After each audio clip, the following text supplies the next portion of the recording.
Hi guys! Welcome back to my channel and kakagising ko lang. So, I'm gonna put moisturizer sa aking lips because like I don't want them to dry. Muna. Yes, so anyways, may mga changes tayo dito. Look at the background na naman natin. So, yes, I repainted my wall. So, eto muna guys is like parang ano na siya, ano ba yung tawag doon? Yung parang primer. Hindi white paint siya pero parang iaano ko pa siya. Like gusto ko muna white siya para like pag may budget na tayo, I can paint the wall again into yung gusto ko talaga ng kulay. So, as of now, white muna. So, madami tayong improvements today kasi aside sa na-repaint na natin yung wall sa room na to, is yung mga gamit, yung mga junk na gamit is napalabas ko na. Hindi lahat kasi andito pa yung cabinet, yung mga cabinet kasi alam niyo naman na hindi ko pa siya pwede galawin, 'di ba? Kasi nga may mga valuable, hindi naman siya valuable, like parang mga gamit lang yun ng mga deceased grandparents and uncle ko. So, hindi man na natin siya gagalawin like, hindi mo na. So yeah, so watch me kasi ano tayo like on today's vlog is ipapakita ko sa inyo yung parang kabuuan ng room. And right now, I'm editing some nag-edit ako ng mga labels kasi sa wakas is may lalagyan na ako ng mga damit ko. Meron lang parang ni-recycle ko lang yung isa sa mga cabinet dito. So doon ko ilalagay yung mga damit ko. So finally meron na. So that's why I'm making a label para doon. Gusto ko like labeled yung mga gamit ko. And sorry for the nagsisweat ako kasi walang hangin as of the moment pa walang hangin kasi I turned off my fan guys kasi baka malapit kasi yung electric fan sa pinagpwestuhan ko sa phone. So ayun, so baka maingayan kayo. So that's why enough ko muna siya to make this introduction. Pero I'm really happy kasi white na yung walls and then hindi na siya parang gloomy tingnan, hindi na siya dark. So yeah, a lot of change for me. I mean, it's not a really big change. But like, the atmosphere, like, ibang vibes na siya ba yung vibes lang. So, I'm very happy about that. So, ayun na nga guys, hindi ko kinaya. Super init. So, yeah, anyway, so, I'm making a label for my cabinet sa mga lalagyan ko ng mga damit. Because finally, meron na talaga. And, if you're wondering, oh, di ba you said in your previous vlog, nasira yung laptop mo. So, what are you using? Sinong laptop to? So, this lappy guys, this lappy is from my mom. Hindi to akin. Like, I'm just borrowing hers muna since wala pa talaga ako ng sarili ko. This is her parang pang work niya. Sa work niya to guys. So, hindi talaga to akin. Okay, so I have here like parang I made 6 labels but I'm not really hindi ko gusto yung mga labeling names, so I'm gonna change that.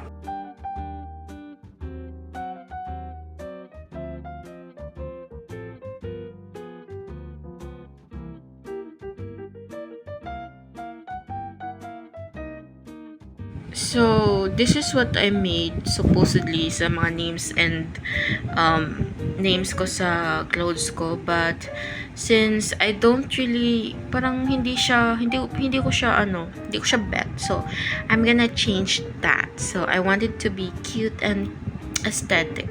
But I decided that I wanna paint my cabinet.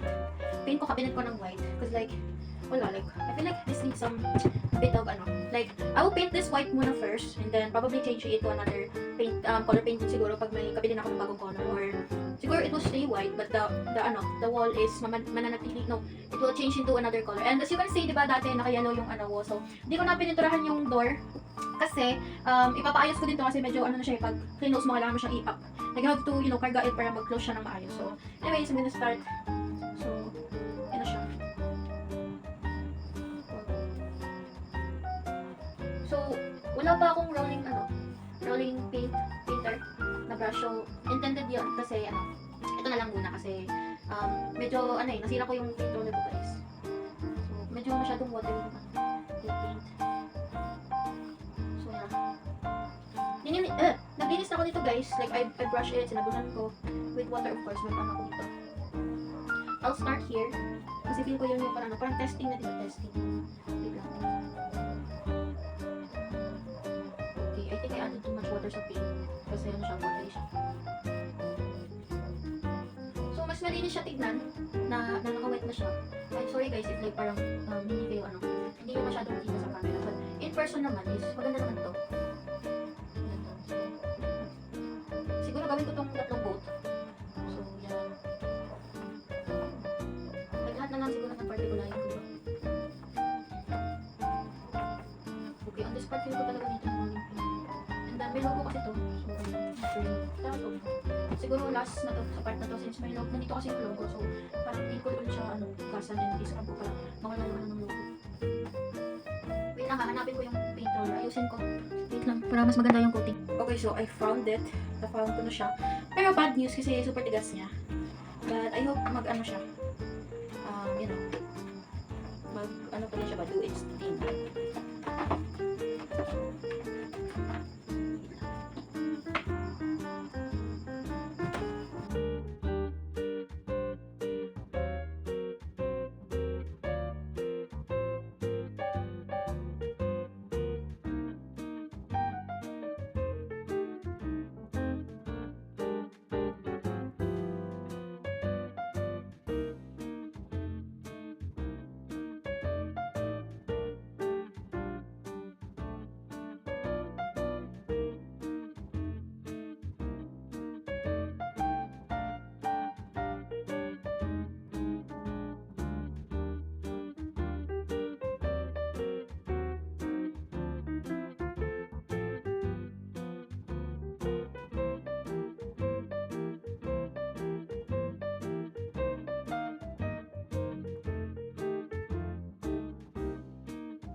So, change of plans, I decided to just use the paintbrush instead of the roller pen because I really didn't like the texture. Like, it was way worse than the paintbrush. So, I just used this instead. And then, I just plan on this part, I'll ask someone, like, probably my siblings to, like, help me out and just, you know, sorry for the blurred, use the some sticker wallpaper and just, you know, like on this part, but this part is white, like I'm just gonna wrap it with the sticker wallpaper and stuff. So that's it. So guys, ganito yung texture ng paint roller, kaya hindi, medyo ano siya, rough siya. So I didn't like it, so I just, you know, kaya ako, ito yung parang ibig kong sabihin kanina, kaya ako nag-decide na mag paintbrush na lang.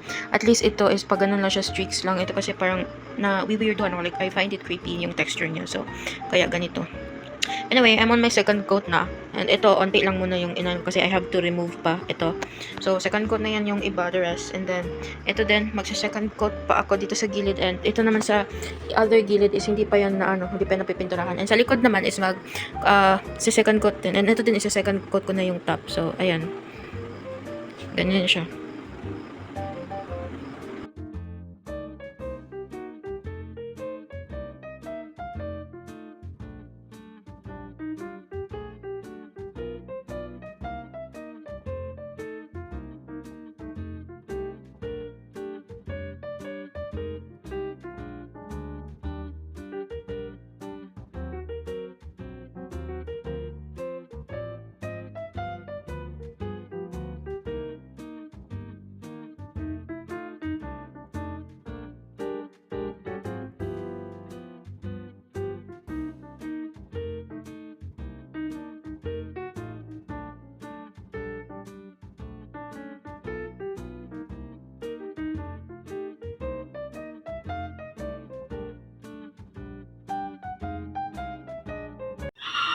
So, hi guys, it's been days since, you know, I started filming this vlog like days before the sudden earthquake hit Cebu. So, let me, suklay my hair because I just really woke up. Like, ang tagal kong makatulog. Like, I can't really sleep well.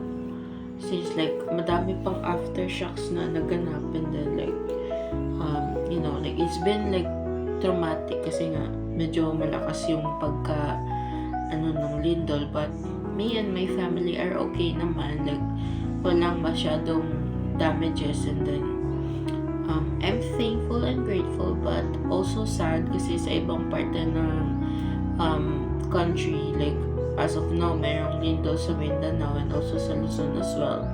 So let's pray for them. Pray natin lahat dito ng Pilipinas. Let's pray for the Philippines.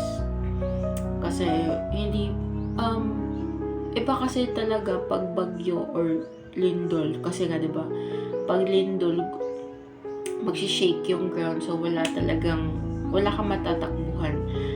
And sa bagyo naman is like you can take shelter, especially pag may baha, pero pag lindol walang safe place kasi lahat delikado. So let's pray for everyone for safety, and I hope lahat is okay. Yan lang. Then hindi ako masyado nakapag-film, but I did continue my work here dito sa room ko, like naglinis ako, and then I changed my bed sheets. Wait, I will show you guys. So this will be my setup. So I changed my bed sheet kasi last is naka-blue to. Nag-change ako, naglinis ako. Then my table, andyan yung laptop ni mama, and I could do my schoolworks, and then may mga pens and dyan, pencil. And then in this area dito nakalagay yung cosmetics and skincare, mga pampaganda. And andito yung school bag ko. And then update on dito sa ito lang yung nagawa ko, guys. Nagawa ko sa cabinet since siya. I didn't, like ito yung muna nakaya ko kasi di ba wala akong time. Pero may mga damit na yan, hindi ko muna siya tatapusin because I also plan na maglagay ng stick on may adhesive na wallpaper. And then ito nag-add ako ng nails, para dyan ko isabit yung quote ng Harry Potter ko, kasi hindi ako alam niyo naman, if makikita niyo sa video na hindi ako marunong magtupi. I mean marunong, pero not the perfect one, yung parang medyo bulgy, just andito din yung payong. And then I also had nails there para sabitan ko ng mga gamit. And then so yeah, that's it. And dito ilalagay ko yung towel, mga bath towels and stuff. And then dyan yung mga papers ko. So yeah, this is my setup na. Like kanon siya. Simple and minimalist lang, pero soon enough magkaka-style din to na maayos.